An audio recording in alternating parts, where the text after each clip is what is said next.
Russell afirmó que fueron tres las pasiones que le dominaron: un anhelo de amor, la búsqueda de conocimiento y una angustiosa compasión por el sufrimiento humano. Su punto de vista filosófico, profundamente imbuido de la ciencia de su tiempo, estuvo, no obstante, enraizado en la lógica y en el empirismo. Dedicó sus mayores esfuerzos a la epistemología, la indagación por el último fundamento de nuestro saber acerca del mundo. ¿Cómo podemos tener la certeza de que es verdadero lo que pretendemos saber? ¿Dónde radica la certidumbre en nuestra experiencia del mundo? Bertrand Russell vivió casi 98 años. Fue la suya una vida de filósofo larga y rica en acontecimientos, en el siglo de más cambios de que ha sido testigo la humanidad. Cuando nació Russell, la guerra civil norteamericana acababa de terminar y Nietzsche, que entonces contaba con 28 años de edad, estaba escribiendo su primer libro, El nacimiento de la tragedia. Al morir Russell, el hombre había pisado la luna y hasta el filósofo que le sucedió en su autoridad, Wittgenstein, llevaba muerto casi un cuarto de siglo. Russell dijo que fueron tres las grandes pasiones que le impulsaron durante toda su vida: un anhelo de amor, la búsqueda del conocimiento y una angustiosa compasión por el sufrimiento de todos los seres humanos. Buscó el amor a fin de escapar a una soledad insoportable y porque el éxtasis que le produciera tan grande que, aseguró, habría dado su vida por la felicidad que le proporcionaba. Su búsqueda de conocimiento fue igualmente apasionada. Necesitaba conocer por qué brillan las estrellas y el poder por el cual los números gobiernan el cambio.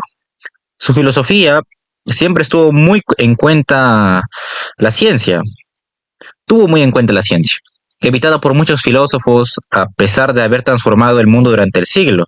La teoría de la evolución de Darwin era aún una novedad cuando nació Russell y se estaba desentrañando la estructura del ADN.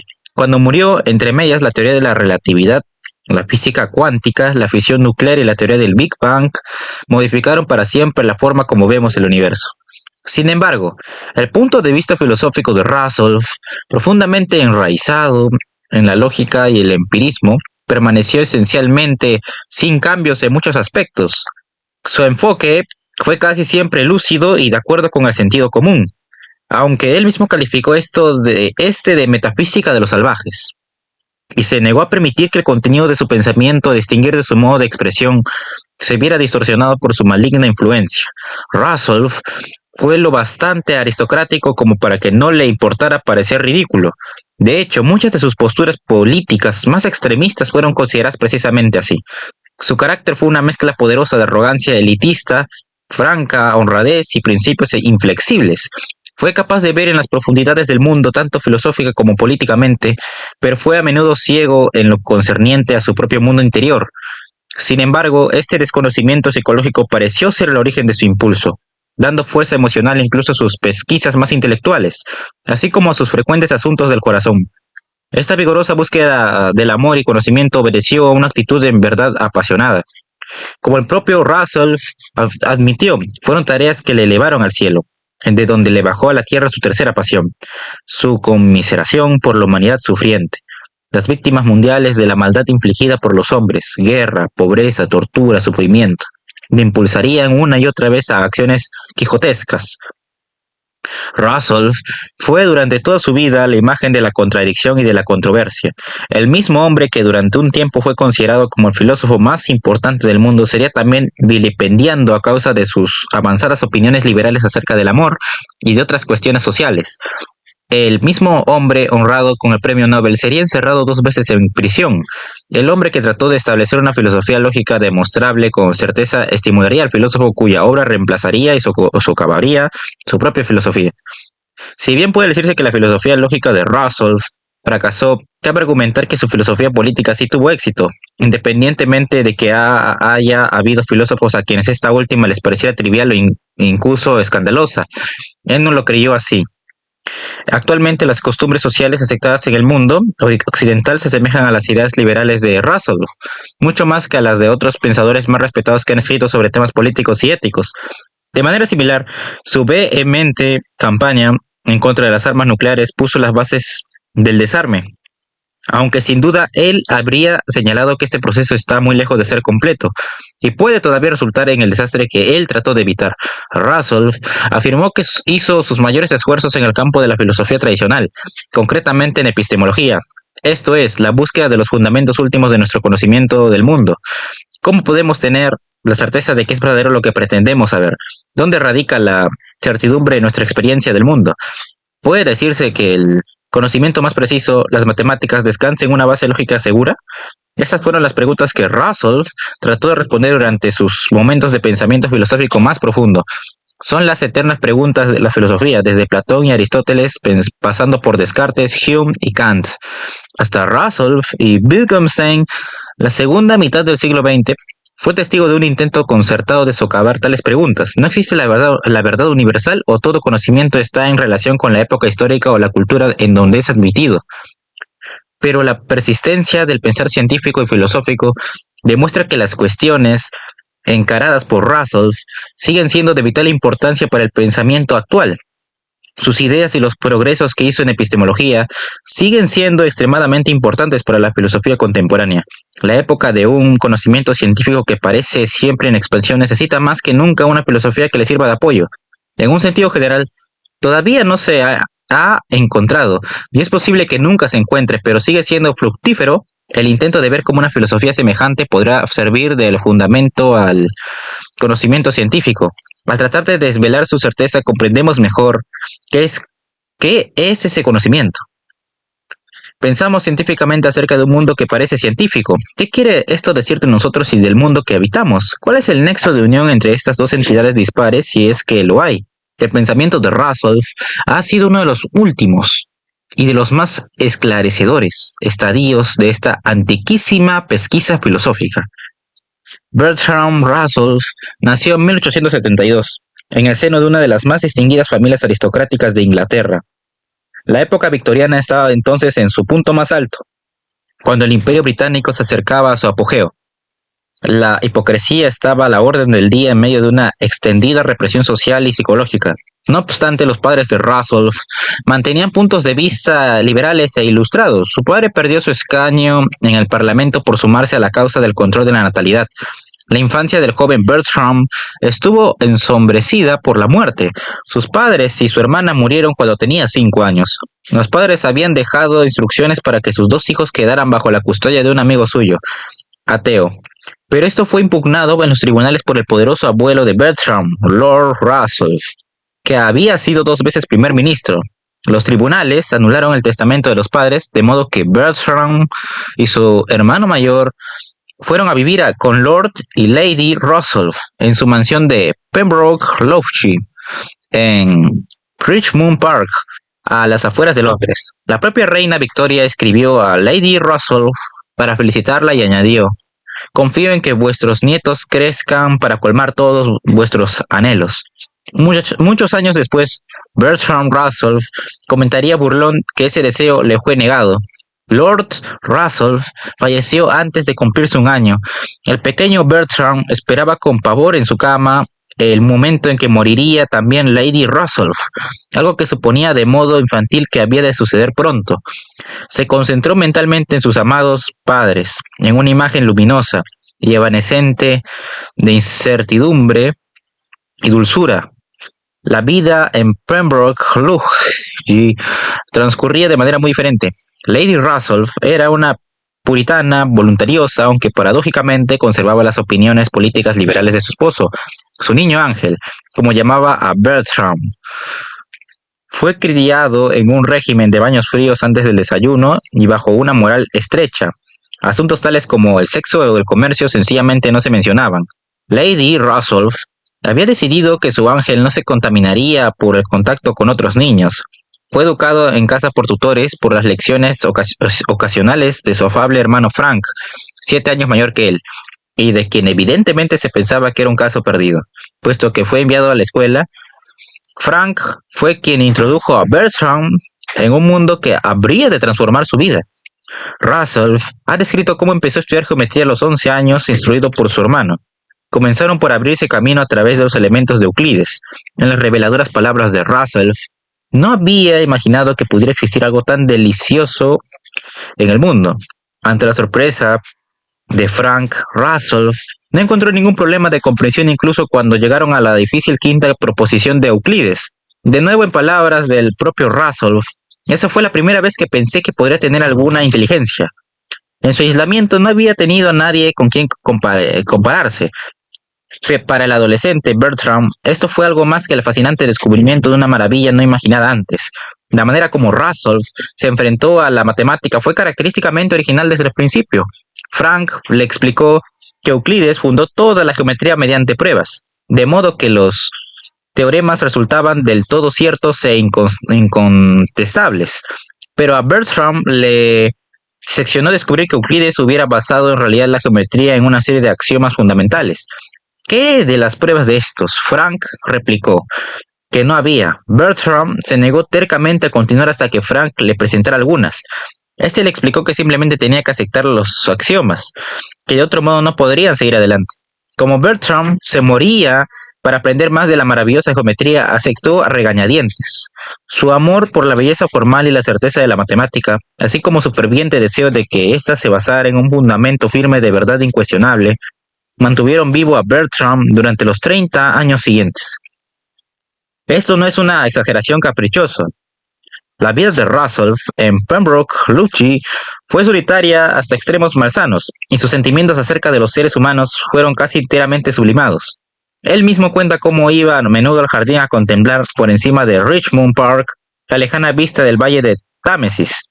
Allí se quedaba, fija su mirada ante la puesta de sol, pensando en suicidarse. La única cosa que le impidió quitarse la vida fue su deseo de descubrir más acerca de la deliciosa belleza abstracta de las matemáticas. Cuenta que estaba buscando algo más allá de lo que el mundo contiene, algo transfigurado e infinito. Es como un amor apasionado por un fantasma. Siempre he deseado encontrar alguna justificación a las emociones que inspiran ciertas cosas que parecen quedar fuera de la vida humana y provocan sentimientos de reverencia.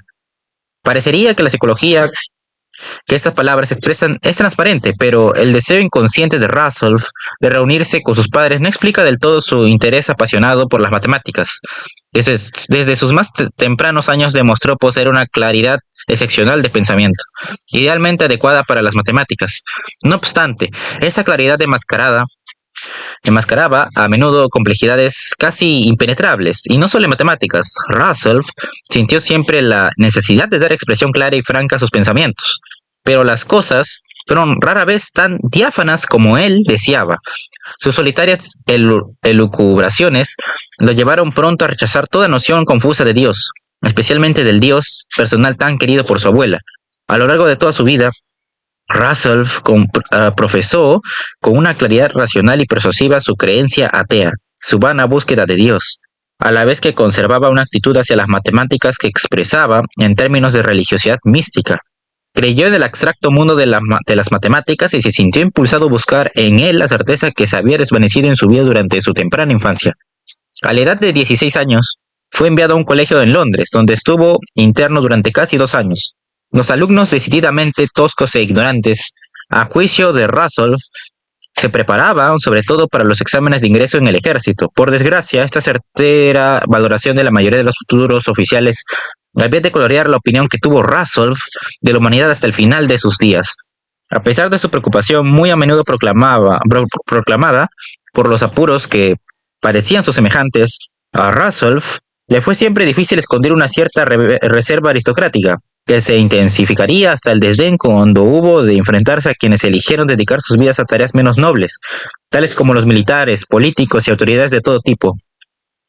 En 1890, a los 18 años, Russell obtuvo una beca para el Trinity College de Cambridge, donde había estudiado y enseñado Isaac Newton. Durante los primeros 3 años, Russell se dedicó a la matemática con el resultado de una amarga desilusión. La matemática británica había languidecido en su mayor parte durante los 150 años transcurridos desde Newton, y en ningún sitio era esto más evidente que en su alma mater.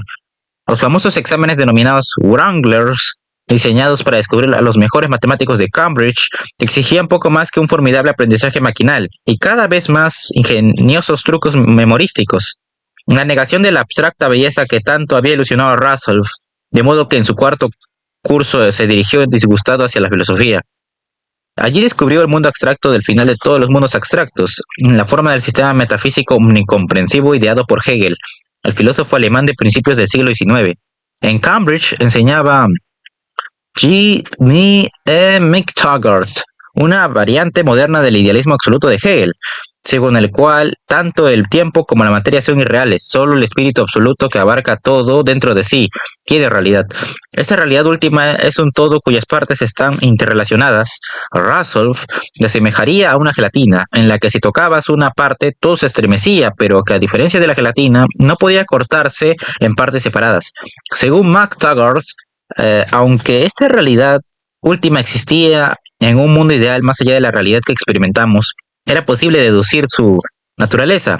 Esto podía hacerse partiendo de ciertas verdades evidentes por sí mismas y de precisamente dos premisas empíricas, a saber que algo existe y que ese algo tiene partes. Es evidente que este idealismo absoluto no solo se asemeja misteriosamente al mundo de las matemáticas, sino que iba más allá y abarcaba dentro de sí lo meramente matemático dentro de un esquema más amplio de las cosas, en una filosofía global. Russell quedó extasiado. Ahí una filosofía que colmaba sus dos necesidades gemelas, la de la certeza de la geometría y la de lo místicamente sublime. Russell descubrió también que tenía necesidades puramente humanas. Antes de ir a Cambridge, había conocido a una cuáquera norteamericana llamada Alice Pearsall Smith, de quien se había enamorado. Él solo tenía 17 años y ella 22. Una diferencia de edad de 5 años que representaba una enorme brecha en sus desarrollos. Russell no declaró su amor de becerro, dejándolo madurar en secreto. Alice tenía opiniones progresistas, pero era una persona de religiosidad estricta, que dedicaba parte de su tiempo a dar discursos en reuniones destinadas a promover la templanza. Russell no desveló sus sentimientos hasta pasados 4 años, para descubrir agradablemente sorprendido que eran correspondidos.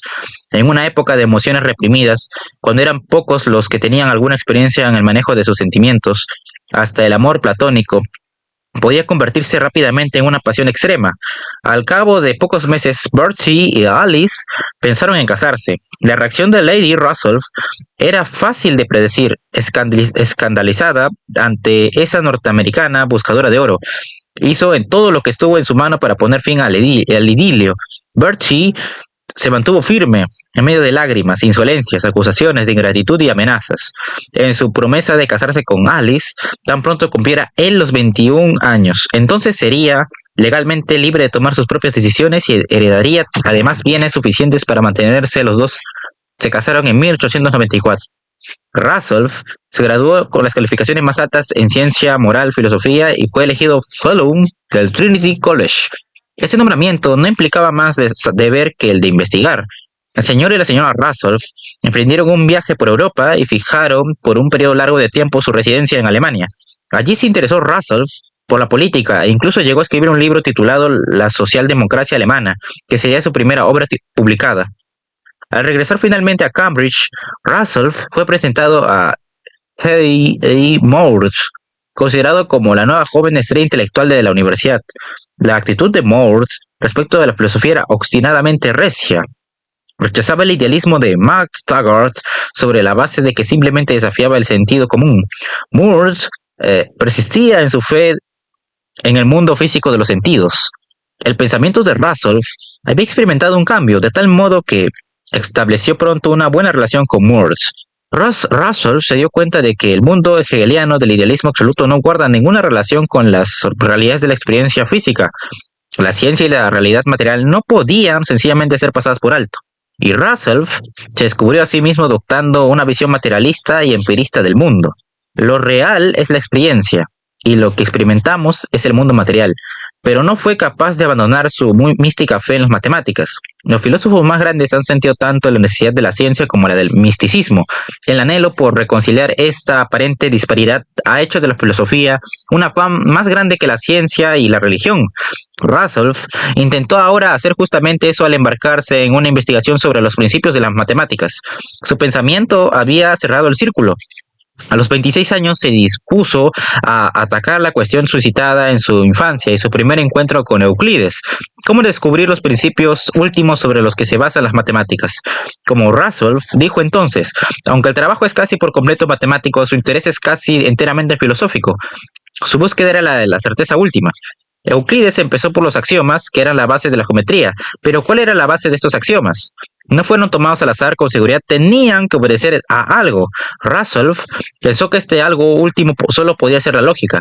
Los axiomas básicos de la geometría, así como los conceptos fundamentales de las matemáticas, en su conjunto tenían que ser lógicos. ¿Cuál era, por tanto, la base lógica de la que se derivaban las matemáticas?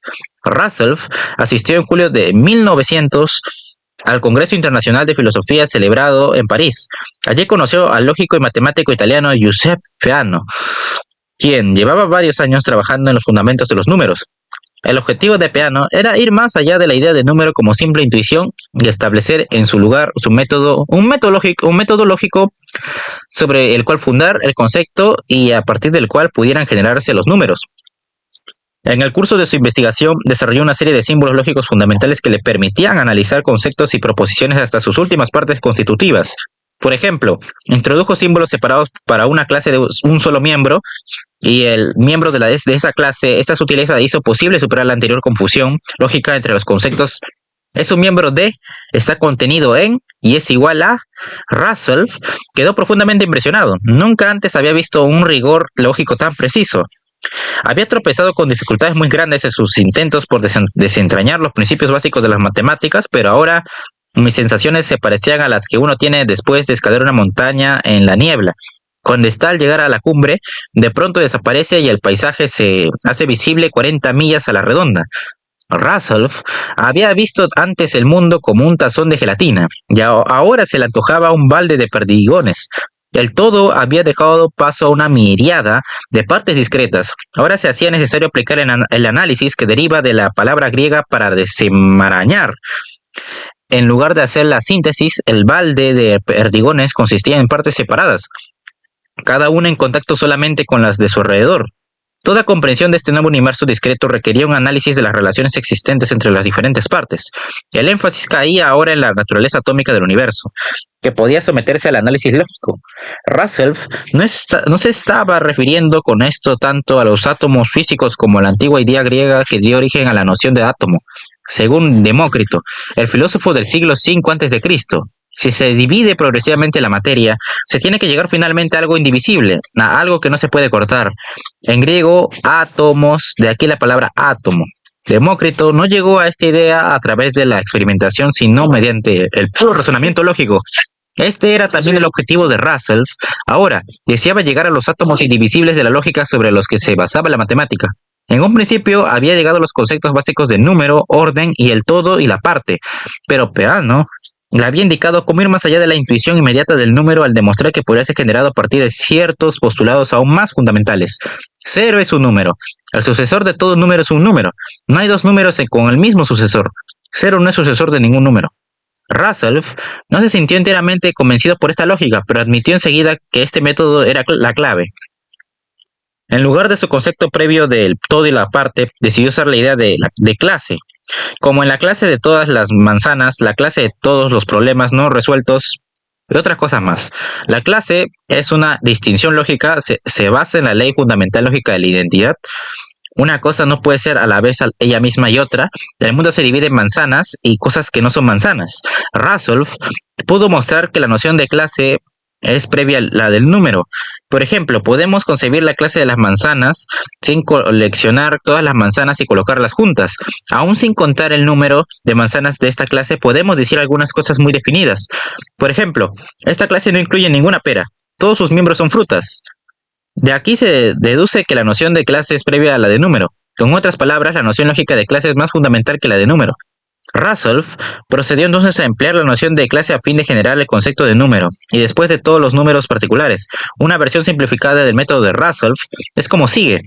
La clase de todos los objetos que no son idénticos a sí mismos tiene 0 miembros, pero todas las clases vacías tienen los mismos miembros, son iguales entre sí, de hecho son idénticas, son la misma clase. Hay solo una clase vacía. De este modo hemos generado la noción de 1 a partir del 0. La clase de las clases vacías contiene por tanto un miembro, de tal modo que la clase de las clases vacías y su miembro hacen 2. Y la clase de las clases vacías y su miembro nos permite generar el número 3, y así sucesivamente.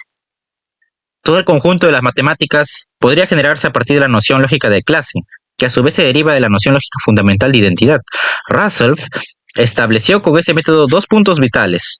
Mostró que las verdades de las matemáticas podían traducirse en verdades de la lógica y que las matemáticas no tenían en realidad una materia de estudio propia, tal como los números. Todas las verdades matemáticas eran reducibles en última instancia a la forma lógica, lo que significaba que podían ser probadas mediante la lógica. El deseo del muchacho se había cumplido. Incluso los axiomas de la geometría podían ser probados. Russell publicó en 1903 Los principios de la matemática. Esta obra hizo de él un pensador filosófico importante, especialmente en Europa, donde este tópico se había convertido en un tema de intensa especulación. Al empezar el nuevo siglo, la filosofía se fue alejando de las grandiosas especulaciones de la metafísica, ejemplificadas por Hegel, y había empezado a centrarse en problemas más precisos del conocimiento humano. ¿En qué se basaba el conocimiento y cómo podemos saber si es cierto? El primer paso consistió en hacer la pregunta al conocimiento más cierto e infalible, esto es, las matemáticas, y la respuesta parecía radicar en el análisis lógico. Se estuvo en general de acuerdo en que Russell no había respondido enteramente a la pregunta. Quedaba todavía el problema de formas menos rígidas de conocimiento, como la ciencia. Pero los pensadores estimaron que Russell había dado un paso importante hacia la solución de uno de los problemas que habían inquietado a los filósofos desde la época de los antiguos griegos. Dado que el tema de Russell era esencialmente filosófico, los principios de la matemática fueron escritos en un inglés claro, o tan cerca de esta entidad mítica como son capaces de llegar los filósofos. Pero como había mostrado Peano, el lenguaje a menudo difumina cruciales distinciones lógicas. Russell se dispuso entonces a escribir un segundo volumen que expondría estos argumentos en la forma más precisa de los símbolos lógicos, evitando así posibles malas interpretaciones. Las inmensas dificultades que suscitaba el proyecto le condujeron a colaborar con el matemático de Cambridge, Alfred North Whitehead, que había sido profesor de Russell en sus estudios de licenciatura. Whitehead era el único matemático de Cambridge por el que Russell sentía admiración. Además, tenía profundos conocimientos de filosofía y de lógica. Sería esta una asociación entre iguales. Juntos emprendieron la tarea de desarrollar una lógica simbólica que extendiera los conceptos originales de Peano. Este fue el comienzo de Principia Mathematica, en una colaboración que habría de llevarles no menos de 10 años. En palabras de Russell, pondría de manifiesto que la lógica es la juventud de las matemáticas, y las matemáticas la plenitud de la lógica. Comenzarían con un mínimo irreducible de conceptos lógicos representados claramente de forma simbólica. Avanzarían entonces paso a paso para demostrar que el conjunto de la lógica primero y de la matemática después pueden derivarse a partir de solo estos conceptos básicos. Sería un proyecto inmenso que a menudo requeriría un ingenio endiablado y muchos centenares de hojas llenas de símbolos lógicos, pero valdría la pena. Lo que quedaría establecido sería absoluto e irrefutable. El rango del conocimiento humano sería transformado para siempre. Supondría el mayor adelanto desde el descubrimiento inicial de la lógica por Aristóteles más de 2000 años atrás. El desastre llegó 3 años después del siglo del proyecto. Russell descubrió un error que afectaba al corazón de su argumentación lógica. Se trataba de una paradoja que parecía ser entrar en contradicción consigo misma la propia noción de clase. Se conoce actualmente como la paradoja de Russell. Imaginemos una biblioteca que junto a los estantes de libros incluye también 2 catálogos. El primero consiste en una lista de todos los libros que se refieren a sí mismos. Por ejemplo, como se mencionó antes en el capítulo 2. El segundo catálogo contiene una lista de todos los libros de la biblioteca que no se refieren a sí mismos. ¿En qué catálogo se lista el segundo catálogo? Si en el segundo se convierte inmediatamente en un libro que se refiere a sí mismo, pero no puede listarse en el primer catálogo porque no se refiere a sí mismo. La paradoja parece insoluble, pero ¿qué tiene esto que ver con las clases? Como lo expresa Russell, el argumento reza como sigue. En lugar de 2 catálogos tenemos 2 clases. Primero está la clase de todas las clases que son miembros de sí mismas. Por ejemplo, la clase de todas las clases es un miembro de sí misma puesto que ella misma es una clase. Segundo, tenemos la clase de todas las clases que no son miembros de sí mismas. Entre estas está la clase de todos los números que en sí misma no es un número. Ahora bien, ¿es la clase de todas las clases que no son miembros de sí mismas un miembro de ella misma? Si lo es, no lo es. Si no lo es, lo es. La misma paradoja es la que se sigue de los catálogos de la biblioteca. Esto podría parecer trivial y así le pareció en un principio a Russell, pero el problema es que destruye toda la noción de clase en cuanto que entidad lógica y era de las clases donde se generaban los números. Sin el concepto de clase, resultaba imposible progresar desde la lógica a las matemáticas de una manera lógicamente irrefutable. Después de todo, no era posible reducir las matemáticas a lógica. No eran lógicamente necesarias, sino contingentes. Es posible que los procedimientos dentro de sí misma sean rígidamente lógicos, pero en última instancia y en cuanto sistema, se basaban en axiomas que no tenían justificación. Lógica. En un cierto sentido, los axiomas eran arbitrarios y no había ninguna razón para ellos. Había que aceptar estos axiomas sin otra justificación como le había enseñado su hermano mayor. Cuanto más se concentraba Russell en la paradoja, más insuperable le parecía. Escribió sobre su descubrimiento al gran matemático y lógico alemán Gottlob Frege, que se había preocupado durante muchos años de un proyecto semejante. Frege quedó anonadado. Le parecía que su vida entera se hacía pedazos. En su respuesta a Russell exclamó: "La aritmética está acabada". Russell siguió en la lucha. Todas las mañanas me sentaba delante de una hoja en blanco. Durante todo el día, con un breve intervalo para comer, permanecía con la mirada fija sobre la hoja de papel, que a menudo seguía vacía al llegar a la noche. Russell escribió al gran matemático francés Henri Poincaré, quien respondió que la paradoja de Russell era poco más que una versión de la antigua paradoja griega expuesta por Epimenides, el cretense, al declarar: "Todos los cretenses son unos mentirosos". Russell escribió en un trozo de papel: "Todos los cretenses son mentirosos. Son unos mentirosos", dijo el cretense, y la contempló fijamente durante días y días. Una de las más agudas mentes filosóficas de Europa. En la plenitud de sus facultades, quedó limitado a ponderar lo que parecía no ser más que un acertijo de una reunión de amigos. Su inteligencia permaneció en un estado de frustración día tras día, y por si esto fuera poco, tomé la costumbre de deambular por el campo todas las noches, desde las 11 hasta la 1, y así conocí los 3 sonidos distintos producidos por las chotacabras. La mayoría de las personas solo conocen uno. Estaba intentando con todas mis fuerzas resolver las contradicciones mencionadas antes. Russell encontró finalmente en 1906 una respuesta con su teoría de tipos, en la que distingue una jerarquía ascendente de clases o tipos de clases. Hay una clase de gatos y una clase más elevada de animales. Lo que era verdad para un tipo de clase no era necesariamente así para el tipo superior. Lo que es verdad para clases de individuos, por ejemplo gatos, no siempre es cierto de las clases de clases, por ejemplo animales. Una clase puede ser miembro de ella misma, por ejemplo la clase de todas las clases, pero no puede referirse a sí misma. Las clases que se refieren a sí mismas no significan nada. Por ejemplo, hablar de la clase de todos los gatos que son felinos no tiene sentido. Esto se hace más evidente si se habla de la clase de todos los gatos que no son felinos, dice Russell.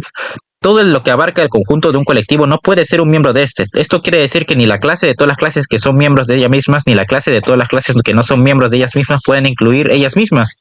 La paradoja estaba resuelta.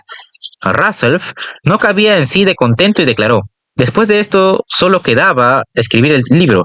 Aún así, acabar Principia Matemática no era una empresa fácil. Whitehead no podía ayudar más a Russell debido a sus obligaciones de docente en Cambridge. A fin de completar la tarea, Russell estuvo trabajando entre 10 y 12 horas diarias durante los 8 meses siguientes. Cuando estuvo finalmente terminado, Principia Matemática consistió en 3 volúmenes de más de 4.000 páginas, de rigurosa lógica simbólica meticulosamente articulada.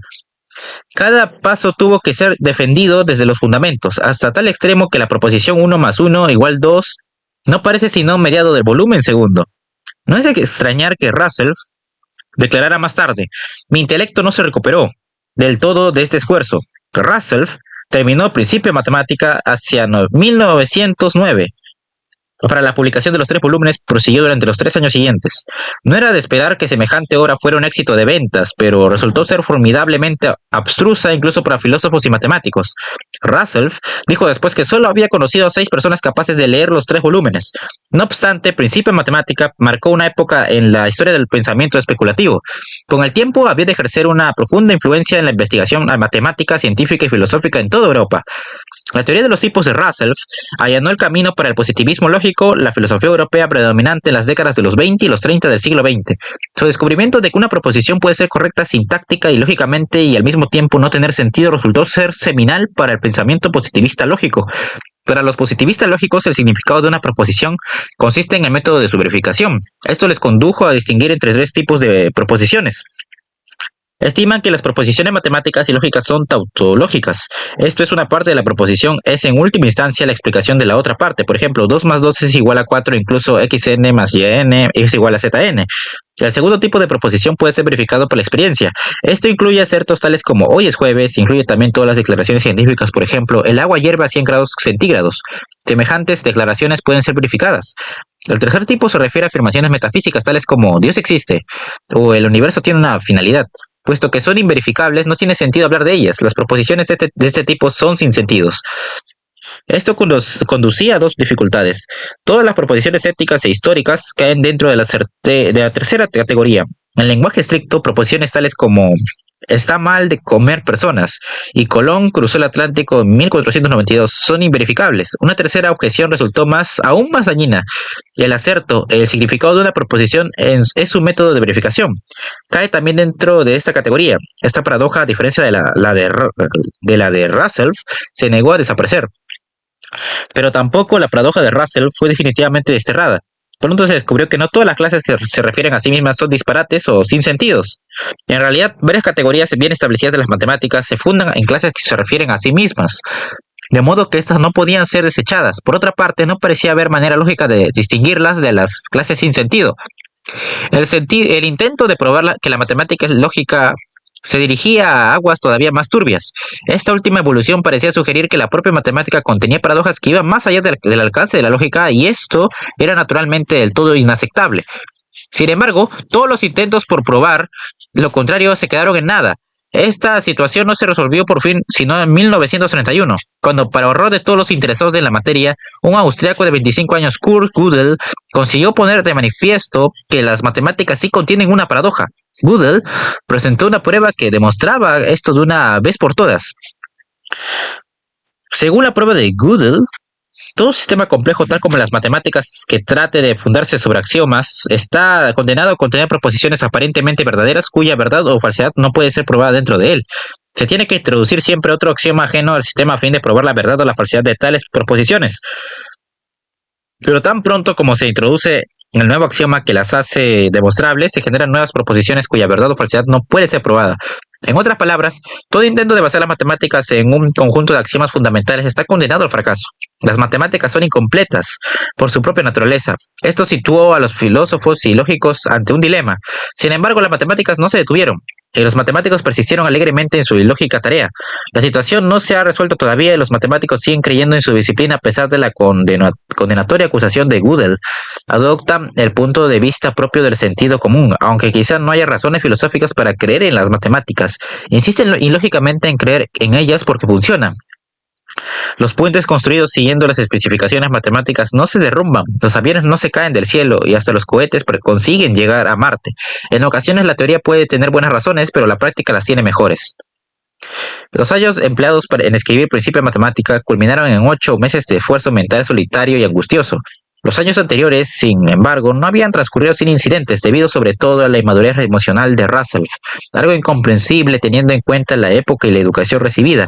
Y era capaz de opinar con ligereza acomodadiza cuando se trataba de las emociones de sus compañeros de universidad, pero cuando lo que estaba en juego eran sus propias emociones, su actitud era fervorosa y voluntariosa. Las cuestiones emocionales eran sometidas a un escrutinio intelectual inflexible e improcedente. Russell fue un hombre de principios firmes y un filósofo que no son siempre lo mismo. Si el razonamiento intelectual le llevaba a percibirse una verdad, creía que era preciso revelarla y si era necesario actuar en consecuencia. El ejemplo más notable ocurrió en 1903. Iba de paseo en bicicleta una tarde cuando de pronto, según marchaba por una pequeña carretera campestre, me di cuenta de que ya no amaba a Alice. Hasta ese momento no había tenido la menor idea de que mi amor por ella estaba disminuyendo. ¿Estaba la madurez emocional de Russell tan poco desarrollada que solo era capaz de comprender sus sentimientos en percepciones tan espontáneas? ¿O era esto una mentiría conveniente? Evidentemente, igual que la paradoja que lleva su nombre y en la que Russell estaba pensando profundamente durante ese tiempo, se trataba de ambas cosas y a la vez de ninguna de las dos. Russell sintió que era su deber moral informar a Alice. El efecto, como era de prever, fue devastador. Sin embargo, uno no puede menos que pensar que Alice, un ser humano de más edad y más consciente de sí mismo, seguramente debió advertir que no todo iba bien entre los dos. El caso es que no quiso aceptar el rapto inspirado de autoconocimiento de Russell y se aferró a él. Para el consiguiente fastidio de el comportamiento intransigente de ambos hizo que durante los 8 años siguientes el matrimonio se hundiera más y más en la infelicidad. A pesar de algunos episodios de distanciamiento, no se separaron definitivamente hasta 1911. Durante ese tiempo, los dos sufrieron ocasionalmente ataques de desesperación casi total. La de Russell fue a veces de carácter tanto intelectual como emocional. Cuando le abrumaban las dificultades de su inmensa labor intelectual, salía a pasear al bosque en la noche contemplando la idea de suicidio. Uno no puede por menos que imaginarse el sufrimiento de Alice sola en su dormitorio. Fue para Russell una década cargada de emociones, en la que tan pronto se enamoraba como se encantaba durante algún paseo en bicicleta. Estos afaires fueron intensos, en ocasiones unilaterales, en otras platónicos y otras veces con mujeres felizmente casadas. Eran las pocas mujeres que mostraban interés en esta pequeña extraña figura aristocrática de mostacho raído y de gestos de pájaro. En una ocasión se enamoró incluso de la esposa inválida de su colaborador y amigo íntimo Whitehead. Russell sufrió de sentimientos de culpa y a causa de estos afaires. A pesar de ser una veleta, emocionalmente seguía siendo un hombre de principios y en el fondo una especie de puritano. Se curó finalmente de estas aflicciones en 1910, cuando a la edad de 38 años se enamoró de Lady Ottilie Morrell, la exótica esposa de 37 años de un afable y complaciente diputado propietario de una fábrica de cerveza. Ottilie era famosa por su melena color de mermelada, su caballuno rostro muy empolvado y su vestimenta exótica de brillantes colores. Era a veces dominante, otras veces despreocupada y aún otras desesperadamente insegura. Esta combinación parece que hizo de ella una personalidad sugestiva y muy atractiva. Y no solo para Russell. El grupo Bloomsbury disfrutó más tarde de fines de semana de Garsington, la casa de Ocampo de los Morrell, en Oxfordshire, aunque nunca aceptaron realmente a Ottilie y cotillaba a sus espaldas. Tanto más cuanto que había cautivado a un gigante intelectual como Russell. Se cartearon con regularidad durante los 5 años que duró su relación. En la medida de su capacidad, Russell le abrió tanto su corazón como su mente. Ella a su manera le humanizó. Fue Ottilie, con su extravagante normalidad, quien enseñó a Russell que también él podría vivir una vida normal. Llegaron a amarse a su torpe modo lo mejor que pudieron. Pero no fue esta la relación más intensa de Russell en esos años, como era de prever. Su encuentro más importante fue un asunto del intelecto. No tan predecible fue el hecho de que Russell, de tocar el papel más maduro en esta relación apasionada, combativa, aunque no sexual, Ludwig Wittgenstein apareció sin anunciarse en el aposento de Russell en Cambridge una tarde de octubre de 1911. Era llamativamente guapo, con maneras rígidas vienesas. Desde un comienzo insistió en hablar en un inglés vacilante, a pesar de que Russell hablaba alemán perfectamente. Wittgenstein era un vástago de la familia industrial más poderosa del Imperio Austrohúngaro. Había recibido su primera educación en el Palacio de la Familia, donde a veces Brahms daba conciertos privados. Estudió más tarde ingeniería en Berlín y después aeronáutica en Manchester, donde se despertó su interés por los fundamentos de las matemáticas. En un rasgo típico suyo, preguntó quiénes eran las personalidades más importantes en este campo y le contestaron que Russell y Frege. Sin más, el joven e inexperto estudiante de ingeniería se propuso discutir sus primeras ideas lógicas sobre los fundamentos de las matemáticas con las dos autoridades en la materia. Como el mismo Wittgenstein dijo, un Frege irritado barrió el suelo. Con él, Russell, por su parte, quedó intrigado, se dio cuenta al instante de que había algo excepcional en Wittgenstein. Es posible que consciente o inconscientemente se reconociera en él cuando era más joven. Wittgenstein creía apasionadamente en su búsqueda filosófica, esta era toda su vida. Cuando creía no estar a la altura de sus altos ideales, su primer pensamiento era la del suicidio. Wittgenstein se convirtió enseguida en un asiduo visitante de Russell, en cuyas habitaciones se presentaba sin anunciarse.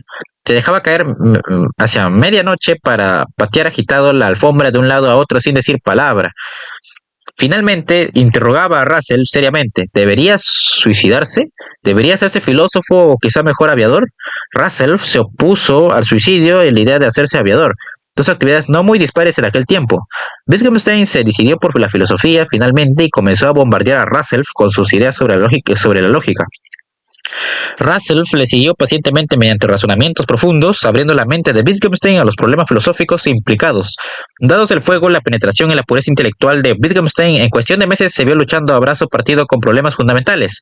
Wittgenstein, que a sus 22 años tenía una edad poco mayor que la mitad de la de Russell, era arrogante, persistente e inflexible. Para él, la lógica era el santo grial. Russell, que acababa de emplear 10 años tratando de comprender los más profundos problemas y las limitaciones de la lógica, argumentaba gentilmente. En el transcurso de una célebre discusión, Russell le pidió a Wittgenstein que considerara la proposición: En esta habitación no hay ningún hipopótamo en este momento. Wittgenstein se negó a aceptar la verdad de la proposición sobre la base de que no era lógicamente necesaria. Russell se puso a continuación a mirar debajo del escritorio, preguntándose en voz alta dónde podría estar el hipopótamo. Pero Wittgenstein siguió resistiéndose a creer en la proposición de Russell. Era lógicamente posible que hubiera un hipopótamo en la habitación. Russell insistió en que esto no podía ser por razones empíricas. Ahí estaban las semillas de su divergencia futura. Wittgenstein había de fundar su filosofía en la lógica y el lenguaje. La filosofía de Russell se ocupaba más de la realidad científica. Después de analizar las bases de las matemáticas y el principio matemática, Russell amplió su investigación a la epistemología en general. Esto es los fundamentos de todo conocimiento. ¿Cuál es la conexión, si es que hay alguna, entre nuestro conocimiento y el mundo exterior? Russell comenzó por examinar la experiencia. Es evidente que es posible que lo que experimentamos nos engañe mediante sueños, espejismos, alucinaciones y otras cosas más. Por otro lado, sencillamente no es plausible dudar de toda nuestra experiencia sobre esta base. Pensó que uno debe proponerse dudar de las cosas y preservar solo aquello de lo que no se puede dudar por cuanto que es claro y distinto. Esta claridad y distinción surge de lo más básico de la experiencia, los datos de los sentidos. Estos son las percepciones individuales que recibimos mediante la vista, el oído, el gusto y el tacto. Estas entidades no son puramente mentales, pero no son en sí mismas de los objetos materiales que actúan sobre los sentidos.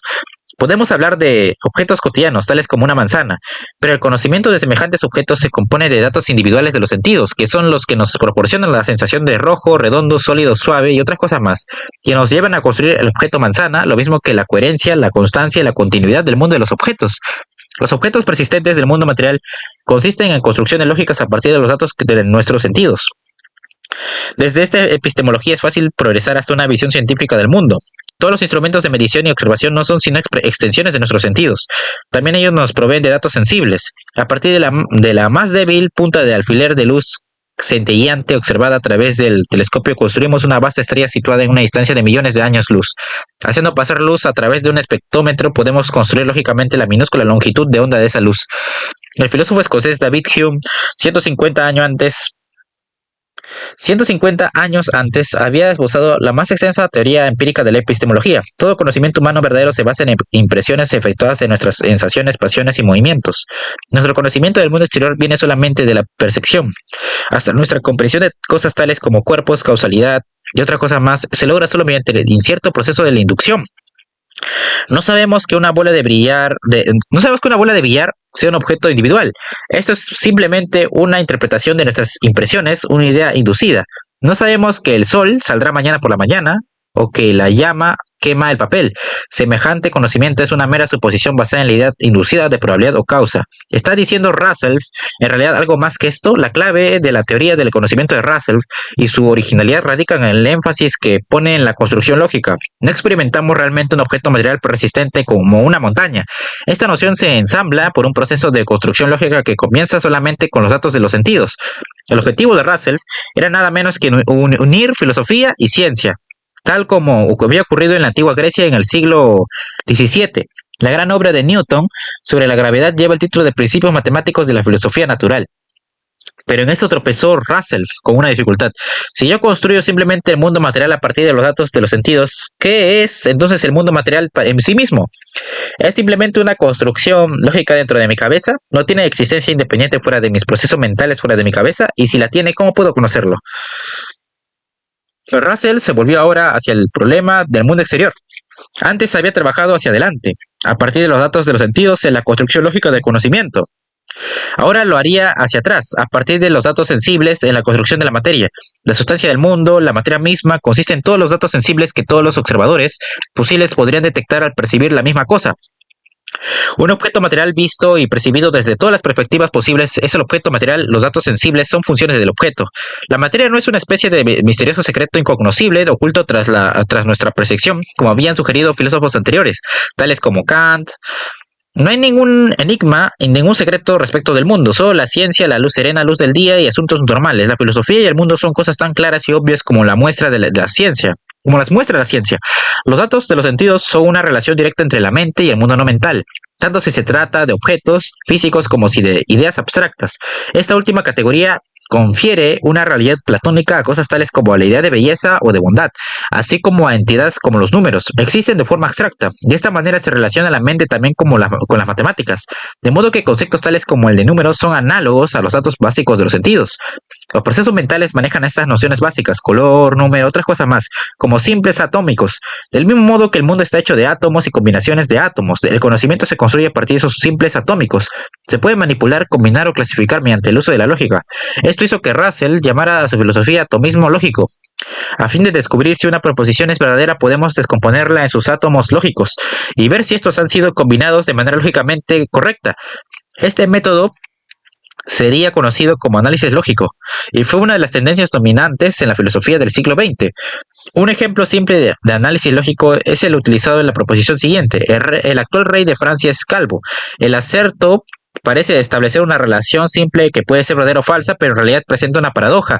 No es ni verdadero ni falso, es un disparate. ¿Por qué? Porque no existe tal cosa como el actual rey de Francia.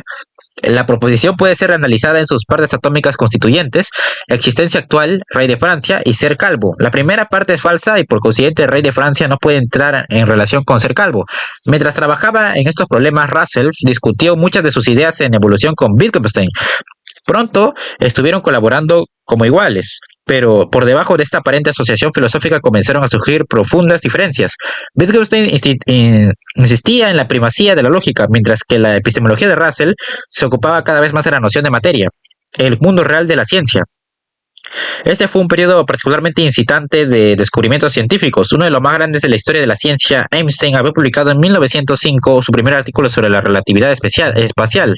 Relatividad especial, según la cual el espacio y el tiempo son relativos a la materia.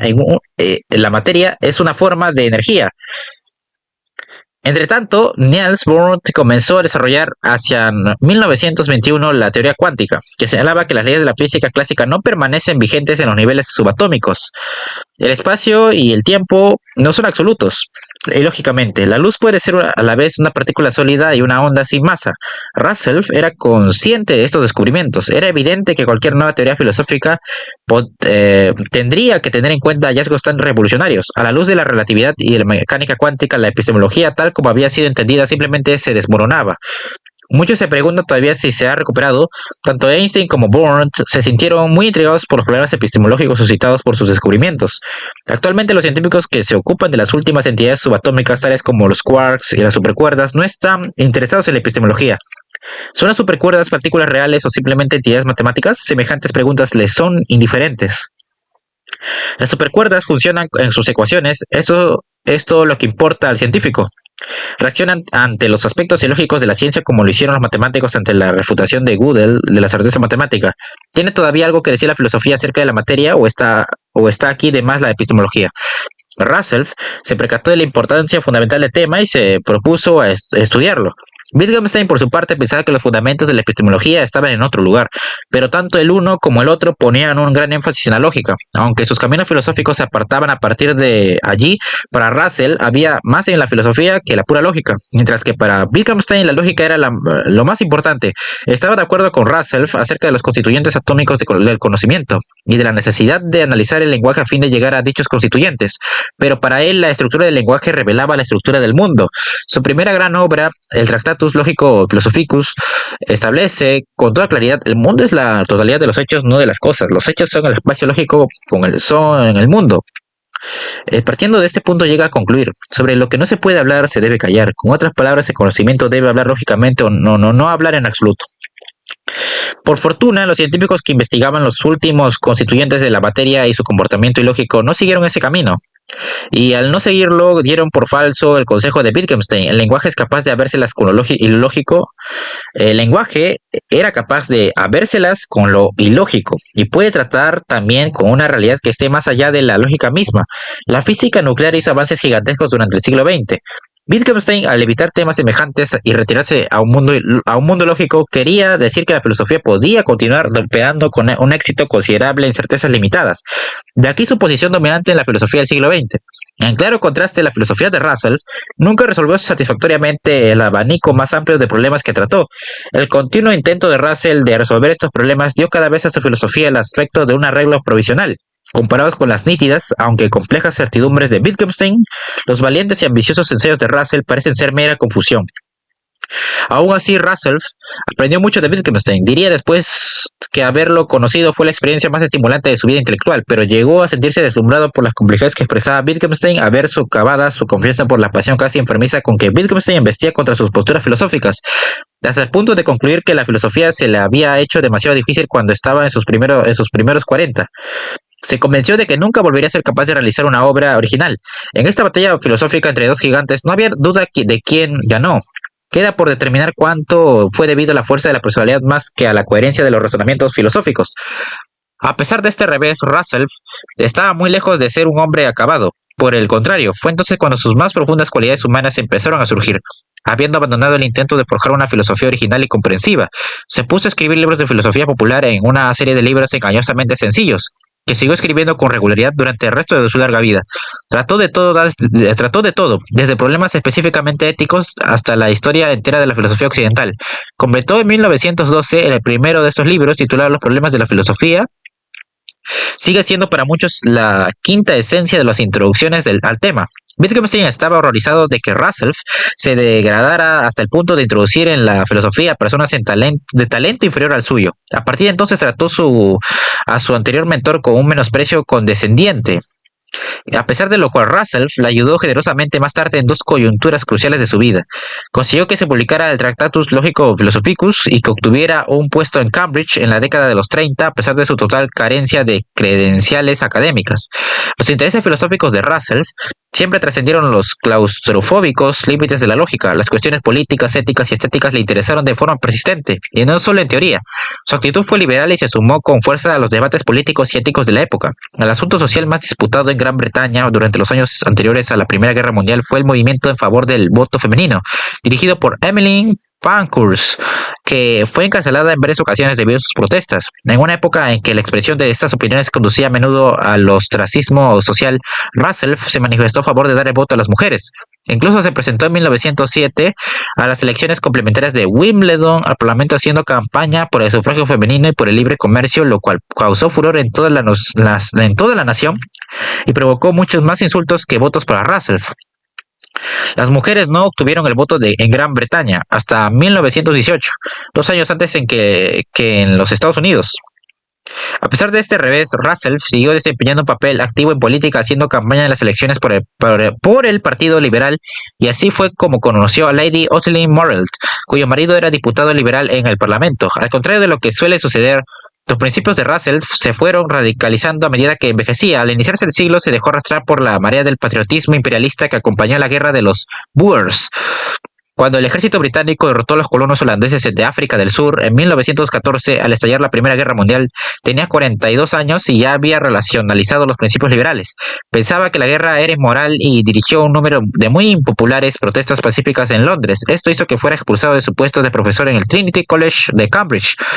Pero Russell no era hombre que se dejara disuadir de sus principios por el hecho de ser despedido del trabajo. Persistió. En 1918 fue sentenciado a una pena de 6 meses en la cárcel de Brixton. Un periodo de soledad bien recibido, puesto que le libró de distracciones y le permitió volver a sus serios escritos filosóficos. El resultado final fue el análisis de la mente, donde llegó a la importante conclusión de que la diferencia entre mente y materia es ilusoria. La materia es más mental y la mente más material de lo que se supone comúnmente. Intentaba así superar las dificultades inherentes a los datos sensibles, aunque estos sean función de la materia. También se les había considerado simples atómicos en la mente, algo imposible siempre que se mantuviera la distinción entre mente y materia. La mente no era ya una especie de sustancia pensante que recibía datos, sino algo de cierta manera compuesto de los datos sensibles y los simples, ideas abstractas, números y otras cosas más. Lo que antes había sido concebido como mente se construía a partir de lo que antes había sido concebido como materia y otras entidades platónicas externas.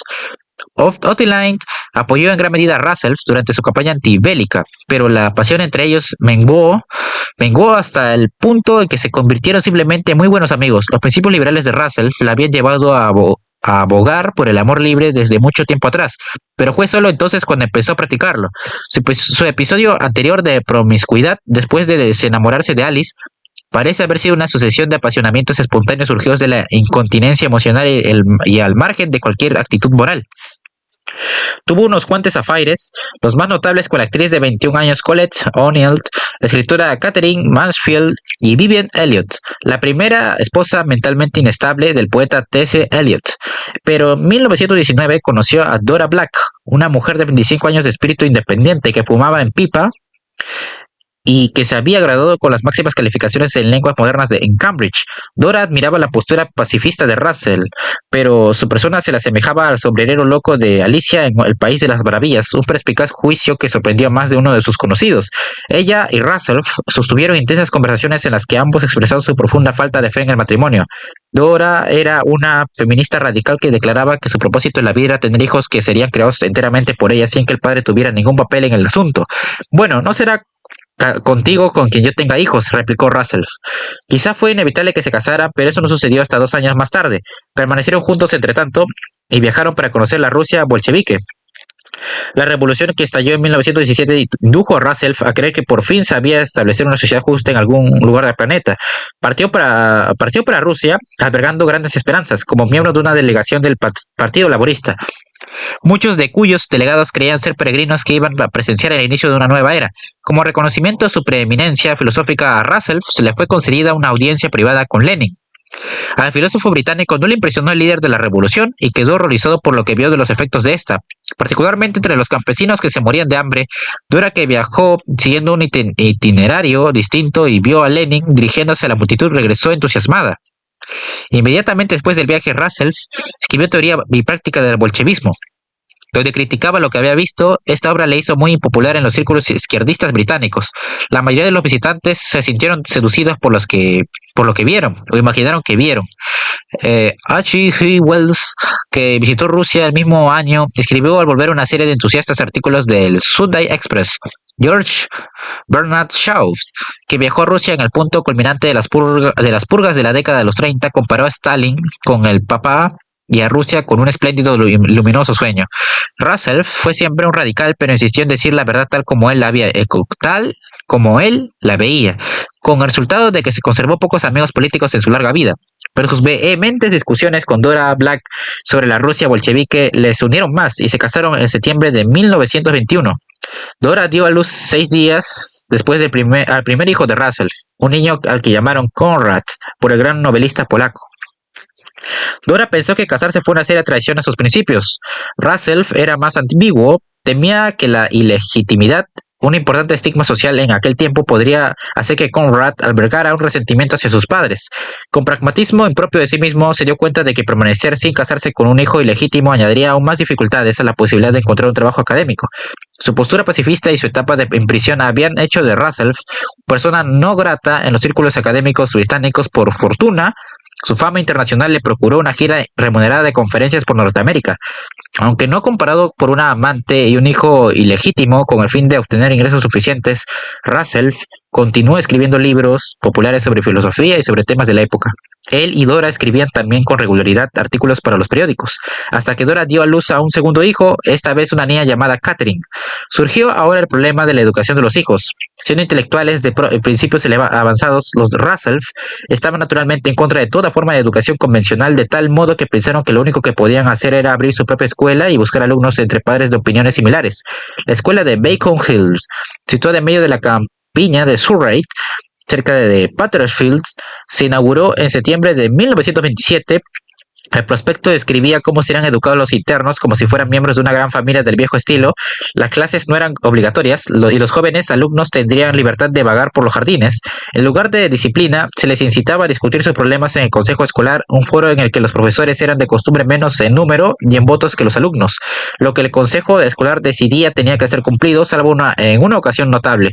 Después de una votación unánime en contra de ciruelas en el menú, Dora vetó esta acción basándose en que las ciruelas eran esenciales para la salud. Quizá fueron inevitables los resultados de semejante régimen. Los niños lo pasaba muy bien, lo mismo que los maestros. Existe una fotografía de Russell trajeado, sentado en un escalón con un niño en sus rodillas y rodeado de un grupo de chicos algo desastrosos pero innegablemente felices.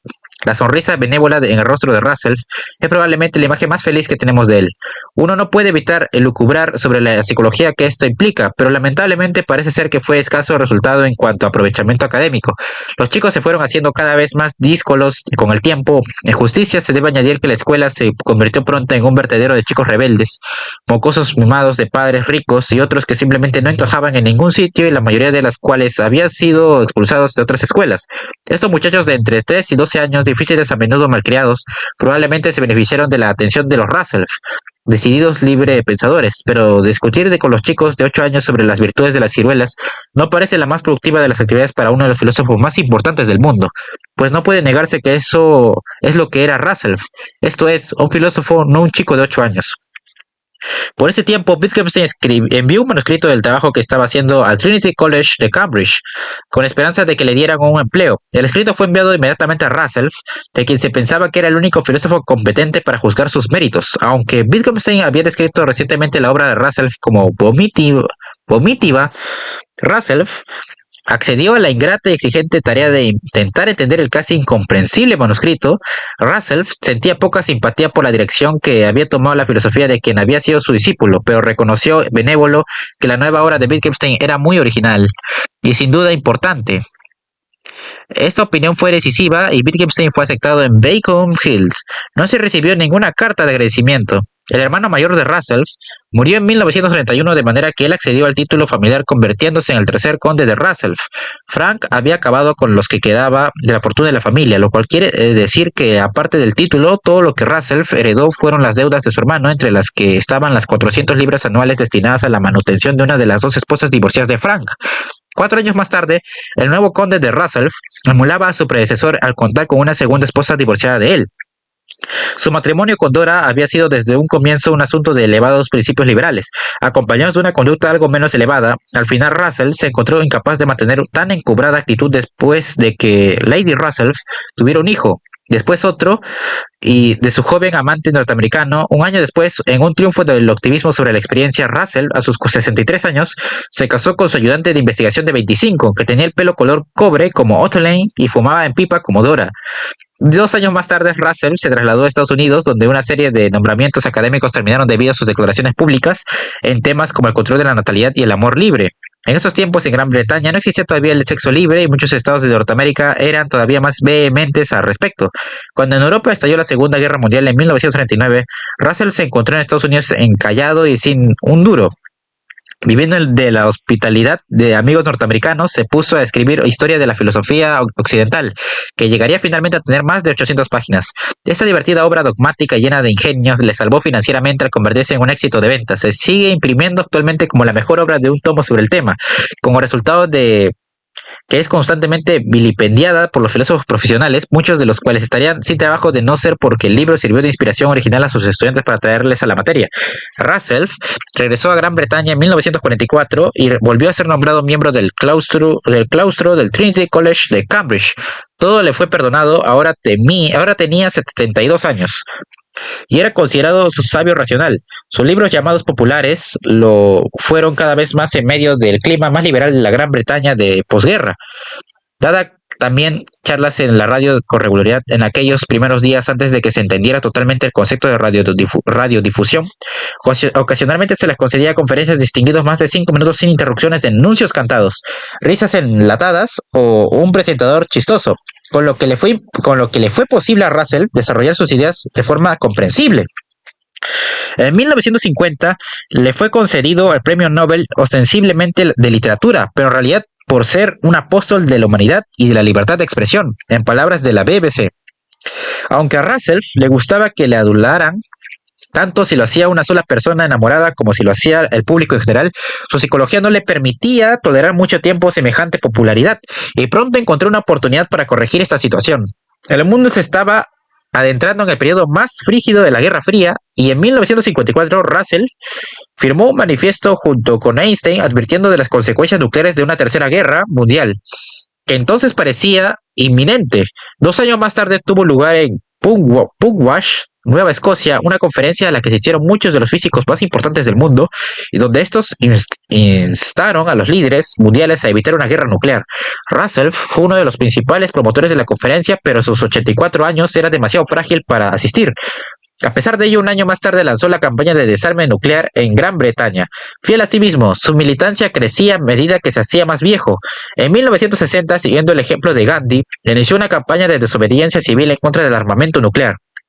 Un año después fue arrestado en una sentada de la protesta de Trafalgar Square, en Londres. Después de un intervalo de 43 años, regresó por un breve periodo a la prisión de Brixton.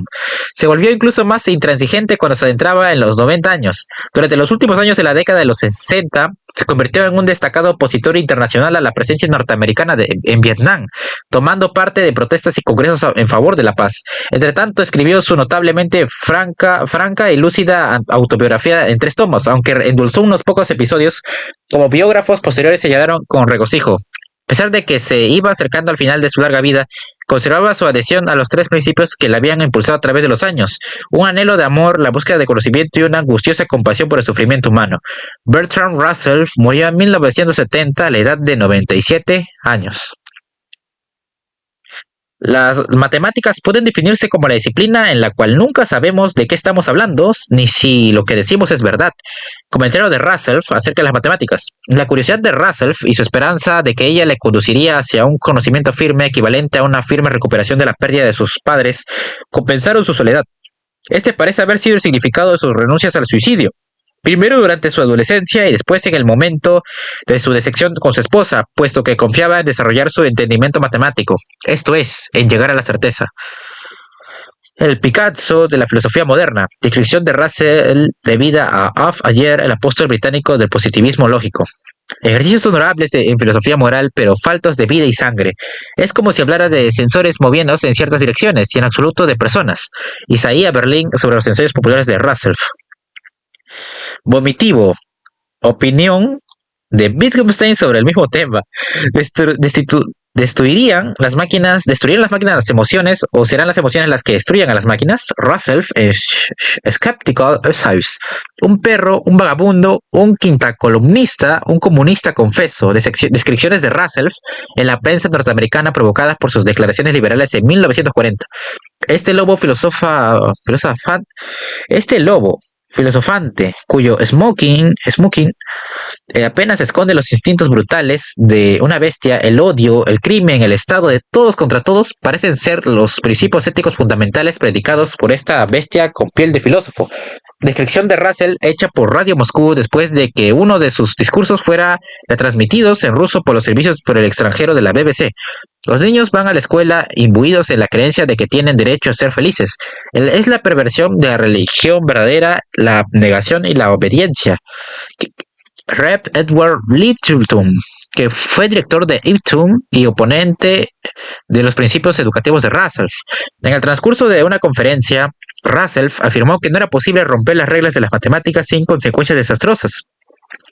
Tan pronto como se introdujera una proposición matemática falsa, sería posible probar cualquier cosa. Se escuchó entonces una voz desde el fondo del auditorio que lo interrumpió. Si 2 por 2 son 5, entonces usted deberá ser capaz de probar que yo soy el Papa. Pruébelo. Sin dudarlo un instante, Russell replicó: si 2 por 2 son 5, entonces 4 es igual a 5. Restamos 2 de los 2 lados de la ecuación y queda que 1 es igual a 2. Pero usted y el Papa son 2, por lo tanto usted y el Papa son 1. Fin.